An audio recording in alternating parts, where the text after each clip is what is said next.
Hello दोस्तों, एक बार पुनः आप सबका स्वागत है आपके अपने YouTube channel perfect education Khalilabad में।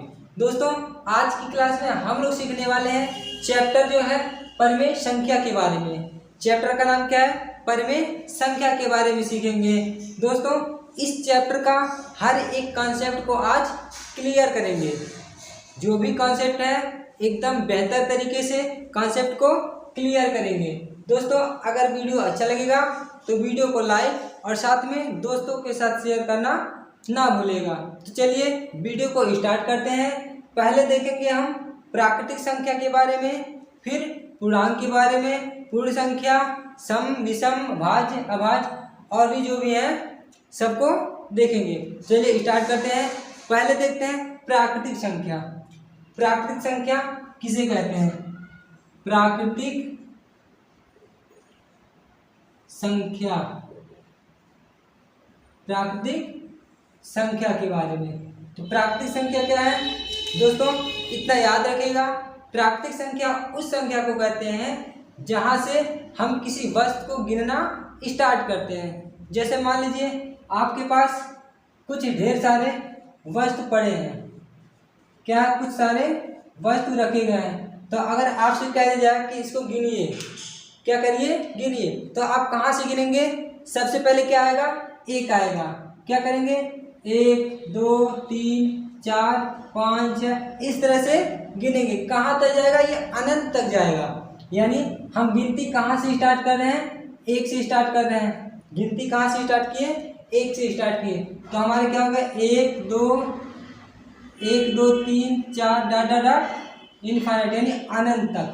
ये हमारी कैसी संख्या है? प्राकृतिक संख्या है। वे संख्या है जहां से हम किसी वस्तु को गिनना स्टार्ट करते हैं, वे हमारे प्राकृतिक संख्या होते हैं। वे संख्या जहां से हम किसी वस्तु को गिनना स्टार्ट करते हैं उन्हें क्या कह देंगे? प्राकृतिक संख्या। प्राकृतिक संख्या कहाँ से स्टार्ट होती है? प्राकृतिक संख्या हमेशा 1 से स्टार्ट होती है। प्राकृतिक संख्या हमेशा 1 से स्टार्ट होती है। अगर कोई पूछ ले कि सबसे छोटी प्राकृतिक संख्या क्या है, तो सबसे छोटी प्राकृतिक संख्या 1 है। सबसे छोटी प्राकृतिक संख्या क्या है? 1 है। प्राकृतिक संख्या हमेशा कैसी होती है? पॉजिटिव यानी धनात्मक होती है। प्राकृतिक संख्या हमेशा धनात्मक होती है। चलिए आगे देखते हैं पूर्ण संख्या के बारे में। आगे क्या है? पूर्ण संख्या। प्राकृतिक संख्या समझ में आ गया होगा। आगे देखते हैं पूर्ण संख्या के बारे में। पूर्ण संख्या इसको कहते हैं होल नंबर। इसको इंग्लिश में कहते हैं होल नंबर। दोस्तों, अगर प्राकृतिक संख्या के पहले शून्य लगा दें, अगर हम प्राकृतिक संख्या के पहले शून्य लगा दें, जैसे प्राकृतिक संख्या हमारे पास क्या थी? 1 2 3 4 5, ये कैसी संख्या थी? प्राकृतिक संख्या थी। अगर इसी के पहले हम शून्य लगा दिए, क्या लगा दिए? शून्य लगा दिए, तो ये कैसी संख्या हो गई? पूर्ण संख्या हो गई। ये कैसी संख्या हो गई? पूर्ण संख्या हो गई। अगर कोई आपसे पूछे सबसे छोटी पूर्ण संख्या क्या है, तो क्या बताएंगे? शून्य। शून्य हमारे क्या है? सबसे छोटी पूर्ण संख्या है। शून्य क्या है? सबसे छोटी पूर्ण संख्या है। चलिए आगे देखते हैं पूर्णांक के बारे में। आगे देखते हैं किसके बारे में? पूर्णांक के बारे में। अब पूर्णांक किसे कहते हैं? पूर्णांक क्या है? पूर्णांक। पूर्णांक। पूर्णांक के बारे में। पूर्णांक संख्या। पूर्णांक संख्या। आगे देखते हैं पूर्णांक संख्या क्या है? पूर्णांक प्राकृतिक संख्या में जब हम उसके ऋणात्मक संख्या और शून्य को भी शामिल करते हैं, यानी जब हम प्राकृतिक संख्या में उसके ऋणात्मक संख्या और शून्य को भी शामिल कर लेंगे तो ये सब क्या हो जाएंगे? पूर्णांक हो जाएंगे। जैसे मान लीजिए हमारे पास कोई संख्या है 1 2 3 4 5, ये क्या है? 1 2 3 4 5 ये क्या है? प्राकृतिक संख्या है। और इसमें 0 शामिल कर लिए और इसका ऋणात्मक संख्या। ऋणात्मक का मतलब क्या होता है? -1, -2, -3, -4, -5। ये धनात्मक हो गया और ये क्या हो गया? ऋणात्मक हो गया। यानी प्राकृतिक संख्या में इसके ऋणात्मक और शून्य को भी सम्मिलित करने पर क्या बन गया? ये पूर्णांक बन गया। क्या बन गया? पूर्णांक बन गया। पूर्णांक कितने प्रकार के होते हैं? सॉरी, पूर्णांक को कितने भागों में बांटा गया है? पूर्णांक को 2 भागों में बांटा गया है। कौन कौन? एक धन पूर्णांक, दूसरा ऋण पूर्णांक। एक धन पूर्णांक और दूसरा ऋण पूर्णांक। ये हमारे क्या है? ये धन पूर्णांक है। ये क्या है? धन पूर्णांक। और ये क्या है? ऋण पूर्णांक। ये क्या है? ऋण पूर्णांक। यानी धनात्मक वाली संख्या धन पूर्णांक और ऋणात्मक वाली संख्या ऋण पूर्णांक। ये 0 है। 0 न तो धनात्मक होता है और न ही ऋणात्मक होता है। शून्य क्या है? न तो धनात्मक होता है और न ही ऋणात्मक होता है। शून्य, ये जो ऋणात्मक संख्या होती है ये शून्य से कम होती है। ऋणात्मक संख्या शून्य से कम होती है और धनात्मक संख्या शून्य से अधिक होती है। क्योंकि एक क्या है? शून्य से बड़ा है, माइनस क्या है? शून्य से कम है। तो इसीलिए ऋणात्मक संख्या शून्य से कम होती है और धनात्मक संख्या शून्य से अधिक होती है। चलिए आगे देखते हैं। आगे देखते हैं सम संख्या के बारे में। आगे क्या है? सम संख्या, जिसको कहते हैं इवन नंबर। क्या कहते हैं? Even number. सम संख्या। सम संख्या। अब आ गया सम संख्या। सम संख्या किसे कहते हैं? वे संख्याएं जो 2 से, वे संख्याएं जो 2 से पूरा पूरा विभाजित हो जाए। विभाजित का मतलब कट जाए, शेषफल ना बचे। ऐसी संख्या जो 2 से पूरा पूरा विभाजित हो जाए और शेषफल ना बचे, उसी कहते हैं सम संख्या। जैसे सम संख्या क्या है? 2, 4, 10, 12, 18। ये सब हमारी कैसी संख्या है? सम संख्या है। क्योंकि अगर हम 2 को 2 से विभाजित करेंगे तो एक बार में भाग चला जाएगा, शेषफल नहीं बचेगा। 4 को करेंगे तब भी शेषफल नहीं बचेगा। 10 को करेंगे इसमें भी शेषफल नहीं बचेगा। 12 में भी नहीं बचेगा और 18 में भी नहीं बचेगा। तो ऐसी संख्या क्या हो जाएंगी? सम संख्या हो जाएंगी। या कह सकते हैं ऐसी संख्या जिसके अंत में, जिसका इकाई का अंक, या अंत में कहिए या इकाई का अंक कहिए, क्या हो? 2, 4, 6, 8। 2, 4, 6, 8 और 0। यानी 0, 2, 4, 6, 8। इकाई का अंक क्या हो? 0 हो, 2 हो, 4 हो, 6 हो या 8 हो।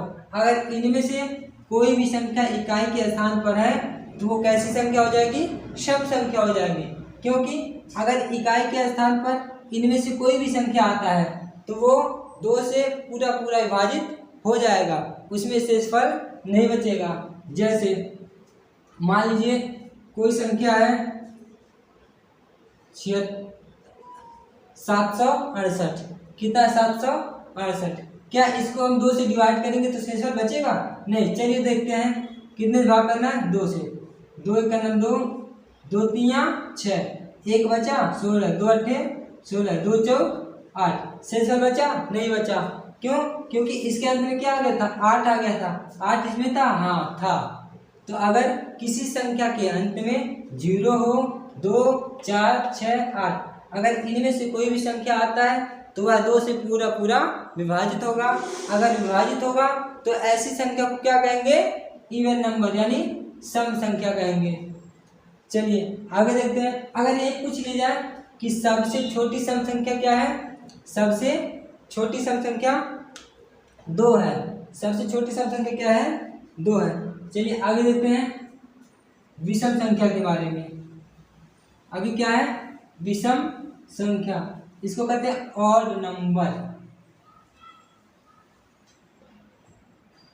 विषम संख्या।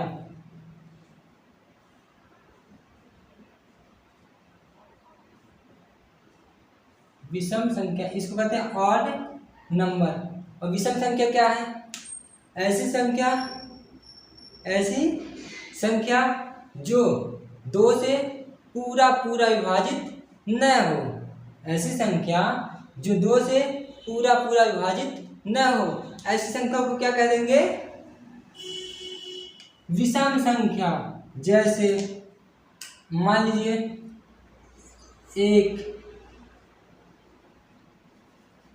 3 5 7 1 3 5 7 9 11 13, ये सब क्या है? एक विषम संख्या। क्यों?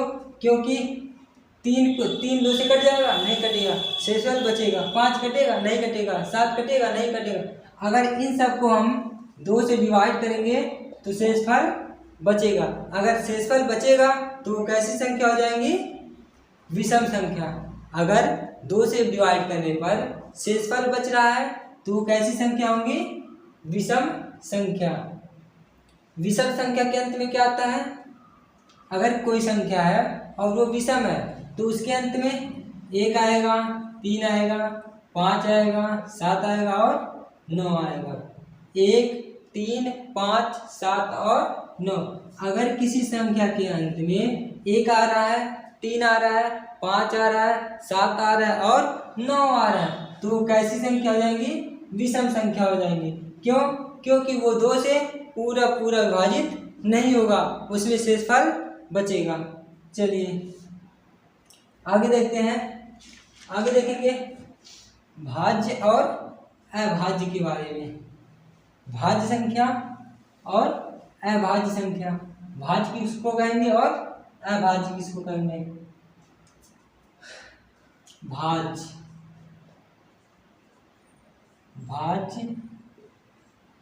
संख्या इसको कहते हैं कंपोजिट नंबर।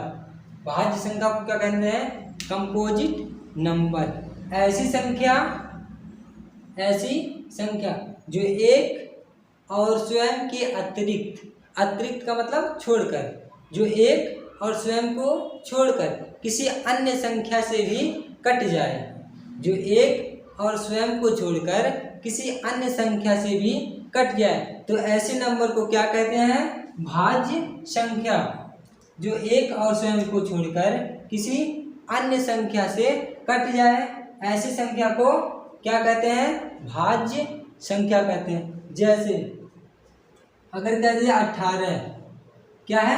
18, तो 18 2 से कट जाएगा, 1 से तो कटेगा ही, 2 से कटेगा, 2 से भी कट जाएगा, 3 से भी कट जाएगा, 4 से नहीं कटेगा, 5 से नहीं कटेगा, फिर 6 से कट जाएगा, 9 से कट जाएगा, 18 से तो कटेगा ही। तो क्या ये 1 से और स्वयं से ही केवल कट रहा है? नहीं, 1 से भी कट रहा है और स्वयं से भी कट रहा है। इसके अतिरिक्त 9 से भी कट रहा है, 6 से भी कट रहा है, 3 से भी कट रहा है और 2 से भी कट रहा है। तो ऐसी संख्या को क्या कहेंगे? भाज्य संख्या कहेंगे। एक और देखिए, जैसे ले 9, क्या है? 9 1 से कट जाएगा, हाँ कट जाएगा। 2 से कटेगा, नहीं कटेगा। 3 से, हाँ 3 से भी कट जाएगा। 4 से नहीं कटेगा, 5 से नहीं कटेगा। अभी किससे कटेगा? 9 से कटेगा। तो क्या 1 से तो कटा ही और स्वयं से तो कटा ही, इसके अतिरिक्त 3 से भी ये कट गया। 1 से भी कटा और स्वयं से भी कटा, इसके अतिरिक्त 3 से भी ये कट गया।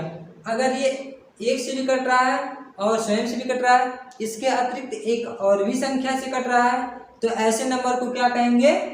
भाज्य संख्या कहते हैं। सबसे छोटी भाज्य संख्या क्या है? 4। अगर कोई पूछे कि सबसे छोटी भाज्य संख्या क्या है, तो वो क्या 4 है। क्योंकि 4 के पहले ऐसी कोई भी संख्या नहीं है जो 1 से भी कटे, स्वयं से भी कटे और किसी भी संख्या से कटे। जैसे क्या 2 3 4 5 6, क्या 2 कटेगा? नहीं कटेगा। 1 से कटेगा और स्वयं से कटेगा। 3 1 से कटेगा और स्वयं से कटेगा। लेकिन 4 1 से भी कटेगा, 2 से भी कटेगा और 4 से भी कट जाएगा। तो सबसे छोटी एवं सबसे पहली भाज्य संख्या क्या है? 4 है। चलिए आगे देखते हैं अभाज्य संख्या के बारे में। आगे अभाज्य संख्या, अभाज्य संख्या, अभाज्य संख्या क्या है? अभाज्य संख्या ऐसी संख्या जो एक और स्वयं के अतिरिक्त किसी अन्य संख्या से न कटे। ऐसी संख्या जो एक और स्वयं के अतिरिक्त किसी अन्य संख्या से न कटे, तो ऐसी संख्या को क्या कहेंगे? अभाज्य संख्या कहेंगे। अगर कोई संख्या है जो एक से कट रहा है और स्वयं से कट रहा है, बाकी किसी भी संख्या से नहीं कट रहा है, अगर नहीं कट रहा है तो ऐसी संख्या को अभाज्य संख्या कहेंगे। जैसे मान लीजिए 17, ये क्या है? 17 किससे कटेगा? ये एक से कटेगा और किससे कटेगा? स्वयं से कटेगा, बाकी किसी संख्या से नहीं कटेगा। तो 17 क्या हो जाएगा हमारा? अभाज्य संख्या हो जाएगा। 23, 19 और 29 ये सब क्या है? हमारे अभाज्य संख्या है, क्योंकि 23 कितने? एक से कटेगा और स्वयं से कटेगा। 19 एक से कटेगा और 19 से कटेगा। 29 एक से कटेगा और स्वयं से कटेगा। तो ऐसी संख्या को क्या कह देंगे? अभाज्य संख्या। दोस्तों हम आशा करते हैं कि वीडियो आप लोगों को अच्छा लगा होगा। अगर वीडियो अच्छा लगा हो तो वीडियो को लाइक और साथ में दोस्तों के साथ शेयर जरूर करिएगा। मिलते हैं अगली वीडियो में। आज के लिए बस इतना ही। धन्यवाद।